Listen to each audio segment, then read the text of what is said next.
Hola otra vez.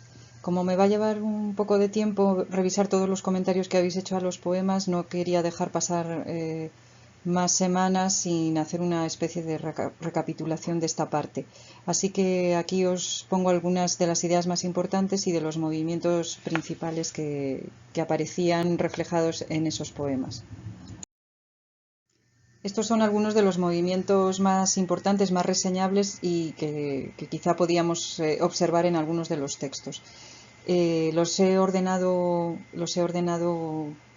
por las fechas en que aparecen los manifiestos de cada uno de ellos.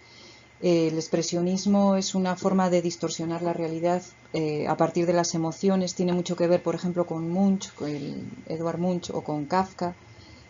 Para que se haga alguien una idea, o desde luego en el cine es fundamental, por ejemplo, solo por poner un ejemplo, el gabinete del doctor Caligari, por si queréis ver esa película. El dadaísmo, que bueno, fue fundado por Hugo Boll, pero el autor más importante después va a ser Tristan Tzara, como aparece ahí, y que lo que va a proponer es la destrucción de la tradición. ¿Y qué hay más tradicional que el lenguaje? El lenguaje recoge toda una cultura y la va transmitiendo de generación en generación y apenas se discute, apenas nos planteamos por qué decimos lo que decimos. Si estuviéramos en clase me habría gustado plantear un poco el debate que hay ahora mismo con el español acerca de si el masculino es la forma no marcada, etcétera, etcétera. Bueno, la pregunta no es esa, la pregunta es por qué el masculino es la forma no marcada. Pero bueno, eso quedaría aparte. Lo que va a hacer el dadaísmo efectivamente es destruir el lenguaje como forma de comunicación y proponer otras maneras de plantear esa comunicación. Eso se va a ver muy bien después en autores que no son propiamente vanguardistas, pero que van a cuestionar el lenguaje. Solo por poner un ejemplo, Julio Cortázar en Rayuela y el Glíglico, si alguien se anima a mirarlo. El creacionismo de Vicente Huidobro, que bueno, pues os puse algunos de los poemas que más evidencian esas características, como muchos habéis visto, ¿no?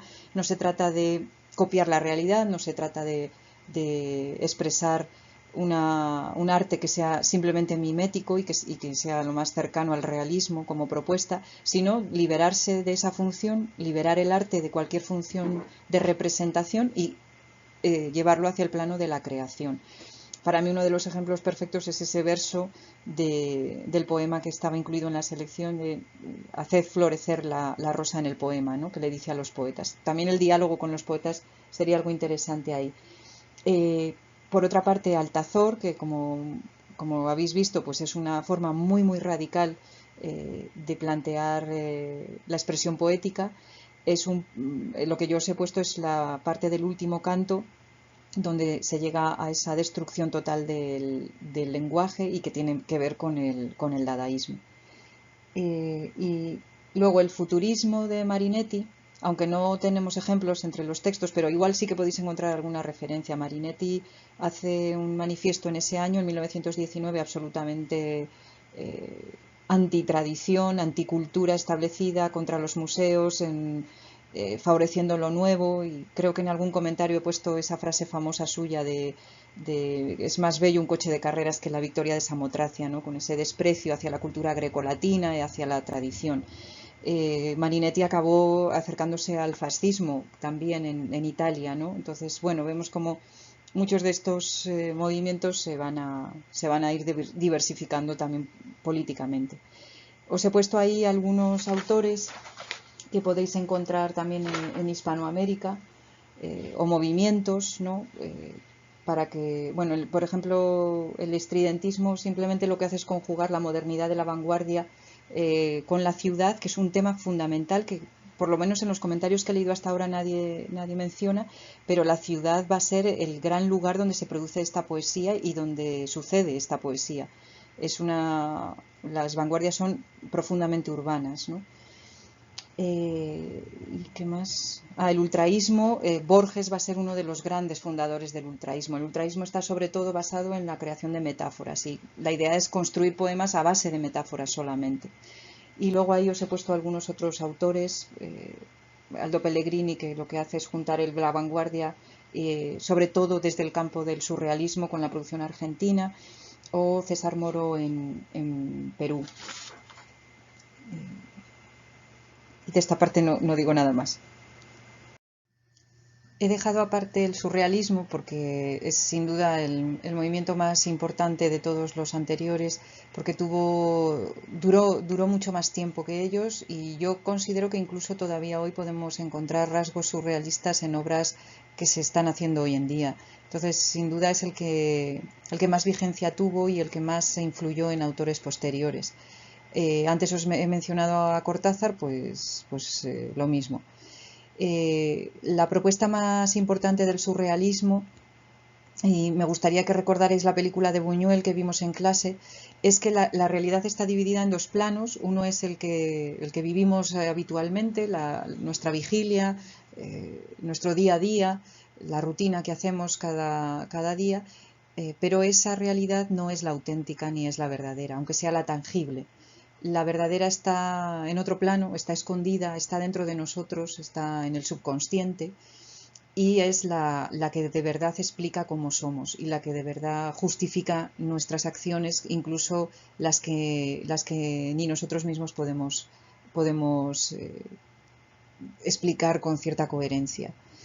Es una, es una propuesta que, vuelvo a Cortázar, se manifiesta muy bien en sus cuentos fantásticos, porque esa realidad oculta aflora, no puede ser de otra manera porque es la verdadera y se tiene que manifestar, aflora y destruye la rutina, esa vida acomodada, esa vida ordenada, aburrida, burguesa, porque el movimiento surrealista sin duda es un movimiento profundamente antiburgués. En general todas las vanguardias lo son, pero yo creo que el surrealismo es el que mejor expresa esta necesidad de atacar la sociedad burguesa. En el plano de conexiones con otros campos, sin duda Freud es fundamental. Pensad en la idea de que los sueños nos permiten conocer cuáles son nuestros deseos más ocultos, prohibidos por una sociedad que lo tiene todo reglamentado y organizado y que no puede, sin embargo, introducirse dentro de ese subconsciente, que encuentra vías de escape, como puede ser, por ejemplo, los sueños. Y en el plano político se acercó al marxismo, aunque esto también planteó problemas dentro del movimiento y algunos autores lo abandonaron cuando este acercamiento fue más explícito, pero que quizá también eso es lo que ha hecho que se haya mantenido durante más tiempo como corriente influyente de las vanguardias. Y aquí simplemente para que tuvierais, bueno, pues algunas referencias, algunos autores distintos que pudierais revisar por si a alguien le interesa ampliar. Eh, una primera corriente, que además es lógica, es como desde las posiciones más exageradas del modernismo se acaba enlazando con el vanguardismo. Y ahí os he puesto algunos autores que ya digo que pueden servir. Pero claro, estas vanguardias no solamente están situadas en ese plano experimental, sino que también van hacia una interiorización de la experiencia poética. Vimos el poema de Gabriela Mistral de La Sal, donde se puede ver un poco cómo a través de esos elementos cotidianos de la realidad se incorporan los sentimientos y las emociones del sujeto poético, ¿no? Las corrientes nativistas enlazan desde estas vanguardias con lo que os explicó Luis acerca de esa literatura de la tierra, ¿no? Esas corrientes que tienen que ver con el paisaje y que tienen que ver con ese acercamiento a las fuerzas telúricas, a las fuerzas de la tierra propias de América. Y la poesía negra o afroantillana, donde es que se veía muy bien en los poemas de Nicolás Guillén, que lo que están haciendo es americanizar las vanguardias en realidad, es decir, traer toda esa experimentación a una poesía que en realidad es algo muy tradicional, pero muy fuera de la tradición cultural, porque son tradiciones que tienen que ver con otros pueblos, en este caso con la cultura africana llevada por los esclavos hasta el Caribe especialmente. Hay un compañero que se ha molestado en ordenar cronológicamente la selección y aquí quería aportaros el trabajo que él había hecho. Y también propuso en su grupo relacionar estos poemas con otro tipo de manifestaciones artísticas y aportaba algunos enlaces para poder ver obras sobre todo de Kandinsky y bueno, al observar lo que él envió se me ocurrieron que también hay otros autores pintores, ¿no? de artes figurativas que también puede ser interesante consultar y os he puesto ahí algunos nombres. Para terminar este tema me gustaría proponeros una reflexión a partir de dos autores españoles.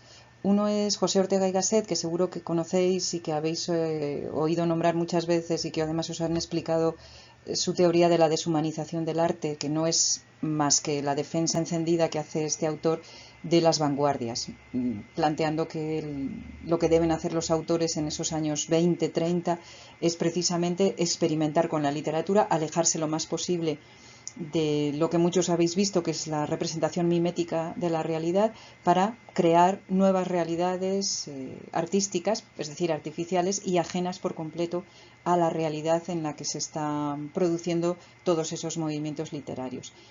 Frente a esto, hay un autor que seguro que no lo habéis oído nombrar tantas veces como y que sin embargo es fundamental en esta época, que es José Díaz Fernández, autor literario que tiene una novela que yo recomiendo muy interesante que se llama La Venus Mecánica y que es autor de este libro que aparece ahí, El Nuevo Romanticismo, que es un ensayo bastante breve y que es una propuesta hecha contra la teoría de José Ortega y Gasset. Es decir, sí, la literatura se debe renovar, no debemos seguir con una tradición burguesa que impone una serie de normas y que coartan la expresión de los autores, pero si nos alejamos de los problemas de la sociedad, ese arte no tiene sentido. Es un arte que está totalmente fuera de la lucha que se debe llevar en esos años. Pensad que estamos en los años 20, 1920, ha pasado la Primera Guerra Mundial, se ha producido ya la Revolución Rusa y olvidar ese tipo de acontecimientos a este autor y a los que con él se introducen en esta corriente les parece absurdo. Hay una cita de Valle Inclán que os quería leer porque creo que ejemplifica muy bien esta actitud. A la pregunta que hace Tolstoy de ¿qué es el arte? ¿Qué debemos hacer? Responde Valle Inclán. ¿Qué debemos hacer? Arte no. No debemos hacer arte ahora, porque jugar en los tiempos que corren es inmoral, es una canallada. Hay que lograr primero una justicia social. Este texto es del 3 de septiembre de 1920 en un periódico que se llama La Internacional.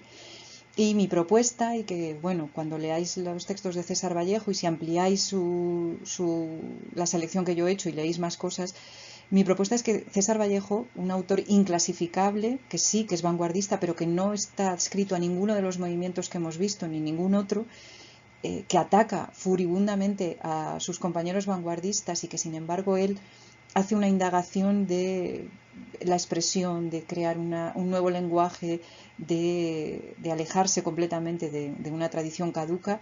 Si se parece a algo o si se puede insertar en algún movimiento, mi propuesta es que sea precisamente aquí, en el nuevo romanticismo de Díaz Fernández.